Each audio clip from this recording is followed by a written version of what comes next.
এই হচ্ছে আমাদের বাড়ির সামনেটা উঠান, জলে জলাকার।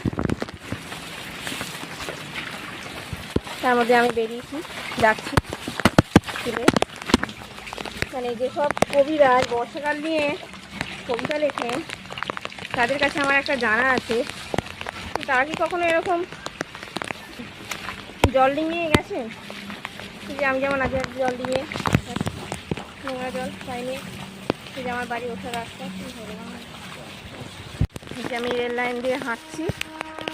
আজকে আবার আমার একটা নিমন্ত্রণ আছে, অনেকে হলে হয়তো যেত না এই বৃষ্টির মধ্যে, কিন্তু আমি যাব। এবং এই যে গিফটটা নিয়ে নিয়েছি। আমরা সবাই আমাদের স্কুলেরই একজন স্যারের দাদার বিয়ের বৌভাতের অনুষ্ঠান, তাতে নিমন্ত্রণ আছে। আমরা স্কুলের সবাই মিলে, মানে শিক্ষক শিক্ষিকা সবাই মিলেই যাব। এই যে প্রাইমারি স্কুল তো, বৃষ্টি হচ্ছে, অতএব রেনিডে ছুটি। টিচাররা বাড়িতে বসে খিচুড়ি ডিম ভাজা খাবে, কিংবা চা পকোড়া বানিয়ে খাবে। না, ব্যাপারটা সেরকম নয়। আমার চাকরির জীবনে এতদিনে রেনিডের জন্য ছুটি কোনো দিন পাইনি, আর আমার প্রয়োজনও হয়নি। বেশি বৃষ্টি হোক কম বৃষ্টি হোক স্কুলে আমি যাই, খুব দরকার না পড়লে, অসুবিধা না হলে আমি ছুটি নিই না। আজকেও যাচ্ছি।